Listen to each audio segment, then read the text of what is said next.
सासा बा है जौने दिन बोलता खत्म हो दिन आशा हो गया। मास्टर साहब चल बा बहादुर बा।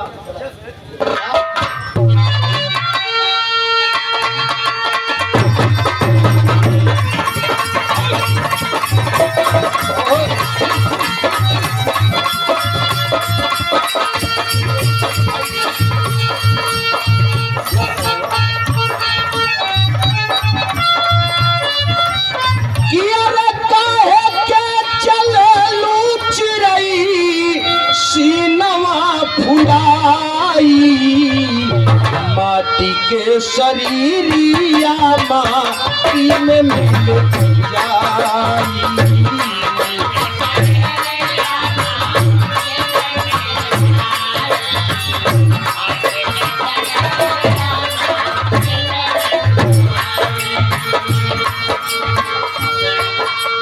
काहे के चलेलू चिड़ई सिनवा के फुलाई। संसार में बताया गया कि जन्मत मरत दुसह दुख होई। धरती पे आए है तो सब कुछ देखे के आपके बाद साहेब 84 लाख यूनियों से भटकते भटकते इंसान जब अच्छा कर्म करता है तब एक बार धरती पर आवत है। लेकिन मनई जब ही आवत है तो सब कुछ भूल जाता है। संकेत दे रहे हैं परमात्मा का।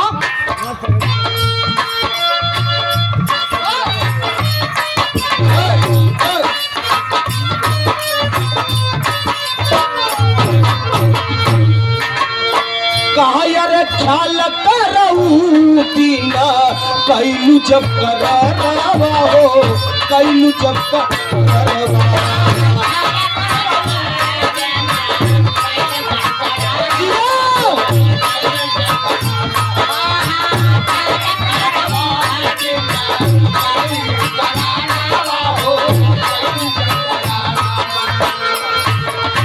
कैलू भुलाई जब अवलू बहरावा हो अवलू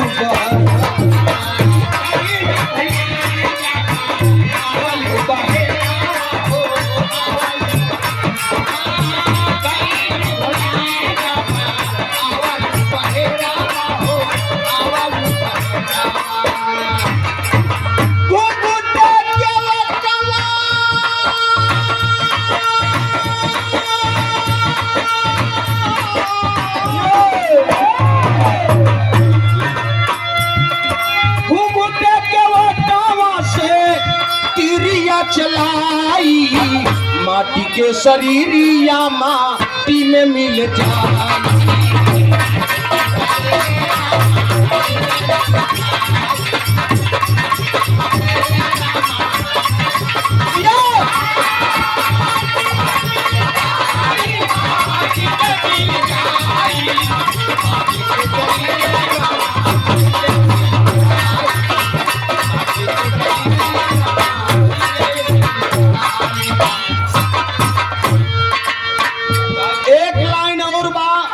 भजन ही निर्गुणी यही कहता है संसार में आए हो बंदे सबसे प्रेम कर लो।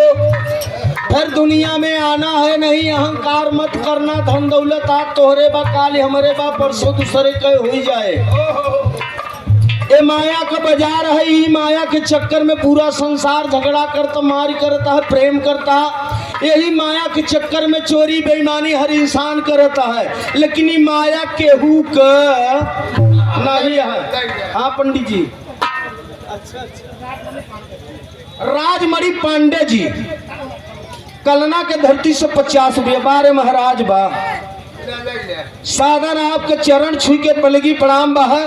राजमन पांडे जी की ओर से कलना के धरती से 51 रुपया का महापुरस्कार के पांडे महाराज के नमस्ते प्रणाम। सब भाई के चरणों में अरदास। सेवा में श्रीमान राधे साउंड सर्विस जैतापुर के धरती से प्रोपाइटर है आप बड़े भैया बाबू दान बहादुर जी की ओर से बहुत महापुरस्कार 101 रुपया के सादर चरणों में नमस्ते प्रणाम। बहुत बढ़िया मशीन है मास्टर साहब।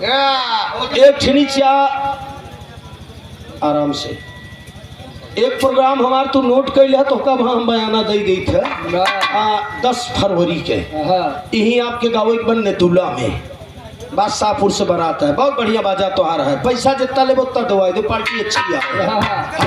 सतह में नहीं हम हेरत रहे थे जी।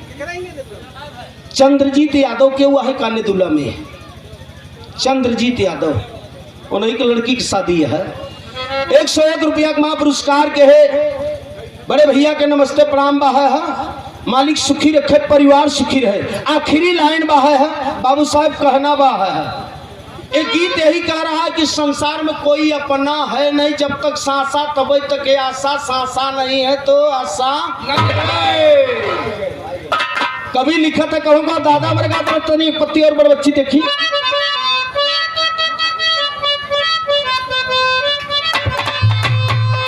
कमा को एक तरजिया के रुचि दादा हमारे गांव में कहाँ अरे आई कहाँ आई गए परवाना रे सहेलिया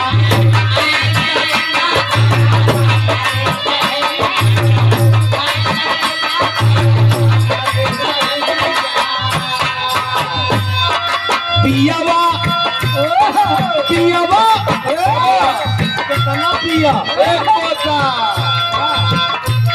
पिया आत्मा रूपी दुल्हन परमात्मा रूपी दुल्हा पिया पिया पूरे संसार को पिया जो चला रहा है। पियावा के पर पियावा के घर पर जान रे सहेलिया आई गयनी पर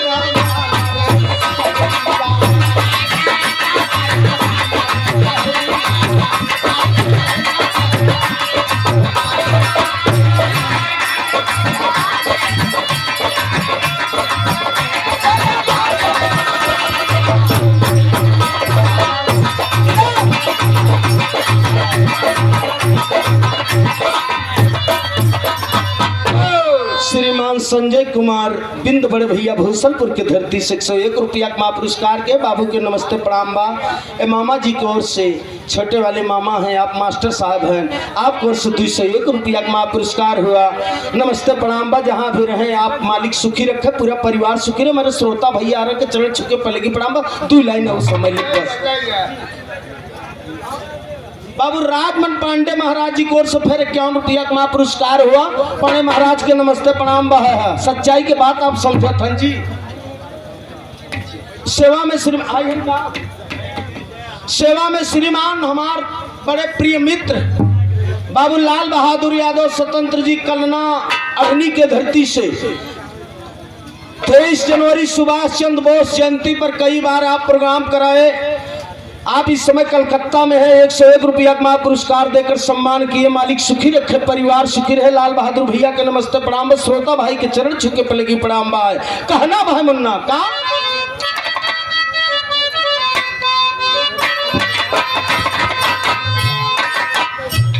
सेवा में श्रीमान बड़े भैया हमारे मुलायम यादव जलालपुर नदुल्ला के धरती से कहाँ हन हो। अच्छा अच्छा मुलायम भैया के नमस्ते। यार मोटा आई गया तू तो हमें लगे तो ढेर। चलो मालिक तो के सुखी रखे। नदुल्ला जलालपुर के धरती से बहुत बड़ा पतला रहा लेकिन खाई पी शरीर बड़ी अच्छी है। खुशहाली हुआ देख के आपके। मुलायम बाबू के नमस्ते प्रणाम। 101 रुपया का पुरस्कार के ही कहना बा।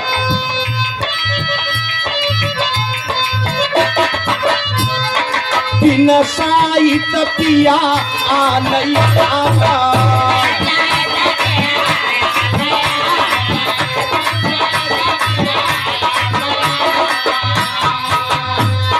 डोलिया में जबरी पई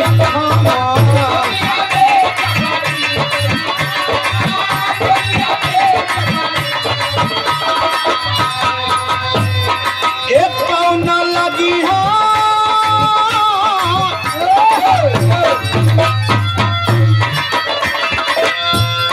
एक कौन लगी है बानर सहेलिया आई गए परम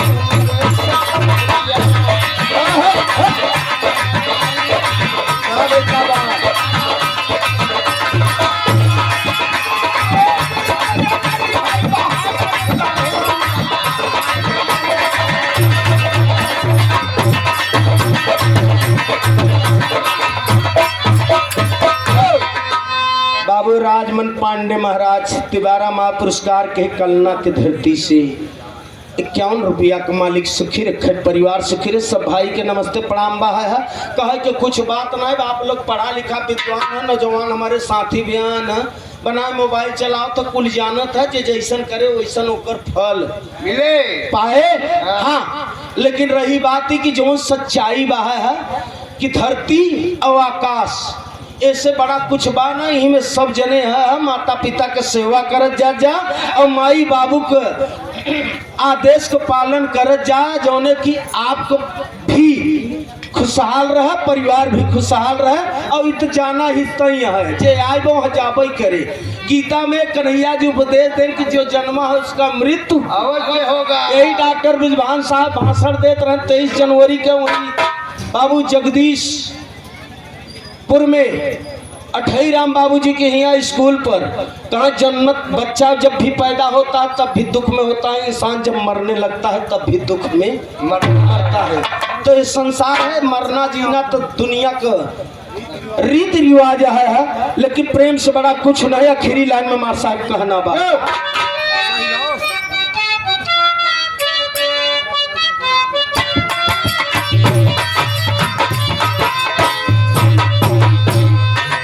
बड़ा लंबा में, लेकिन एक कहारा से रहा बस ही पिंड करत है सारा चीज छोड़ के का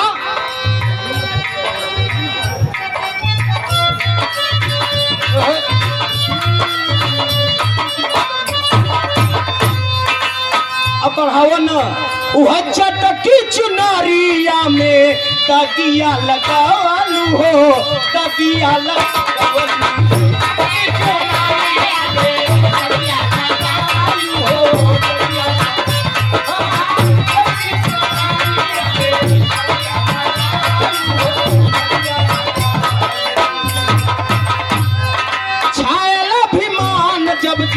वनिया के पवालू जा, वनिया के पवालू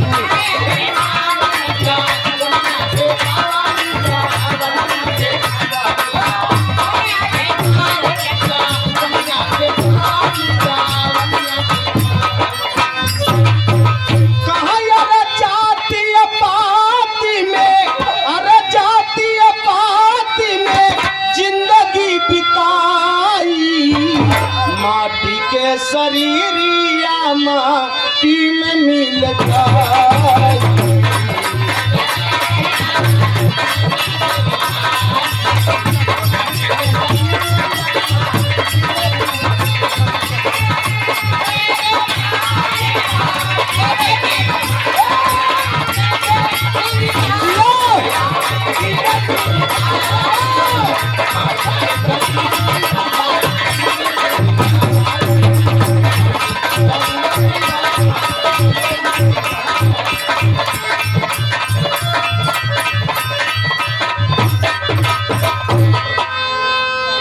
कलना के धरती से राजमन पांडे महाराज, हाँ तो अगर नेट पर एकदम हम जान रिसर्च कर चुका है।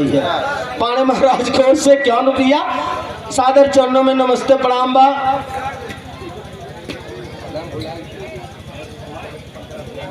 रमेश कुमार जगुआ के धरती से ढेर है, इतना रिश्ता जोड़े लगभग तो ढेर है। हाँ रुका रहो हो पूरा जब दे तब बहुत महापुरस्कार 51 रुपया का मालिक सुखी रखे, परिवार सुखी रहे। सबसे बड़ी बीमारी यही बही है। अब अगली बात पता ही कम होता है। अरे राम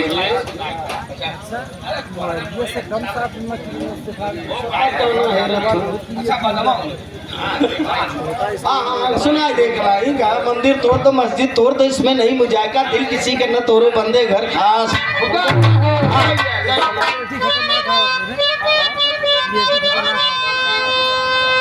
बाबू जयनाथ यादव बनपुरवा के धरती से 101 रुपया के महापुरस्कार के बाबू के प्रणाम सब भैयन के नमस्ते प्रणाम भाई। चलो मुन्ना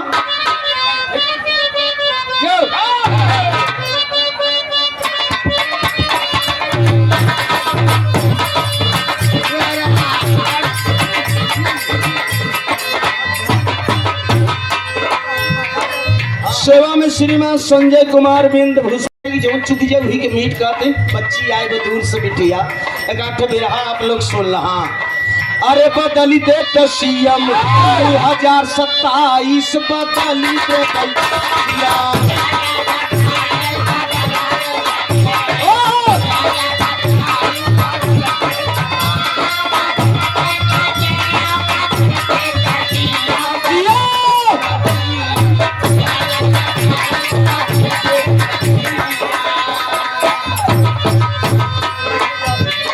जन जन के ओठों पर अखिलेश जी का नाम है।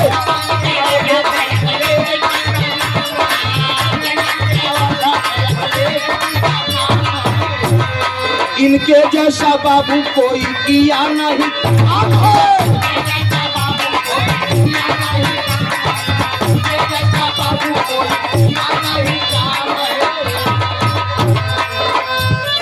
हरिलाल दिहले 101 नमवा बदली दसिया।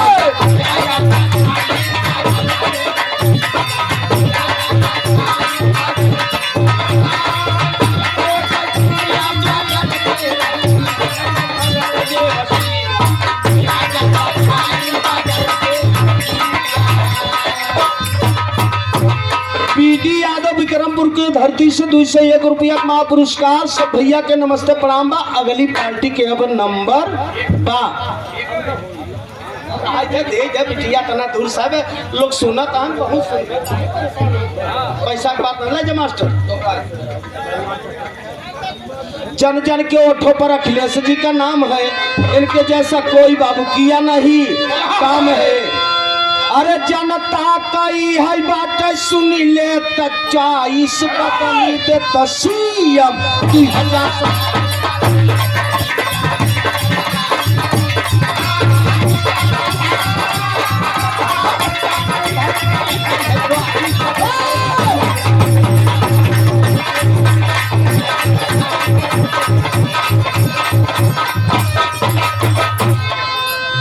बच्ची ले जाए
बढ़िया। सेवा में श्रीमान आप परम आदरणीय समाज के सम्मानित ब्रिजलाल यादव मास्टर साहब मामा कोर्स 101 रुपया जाबा बहनू पाँव लगी।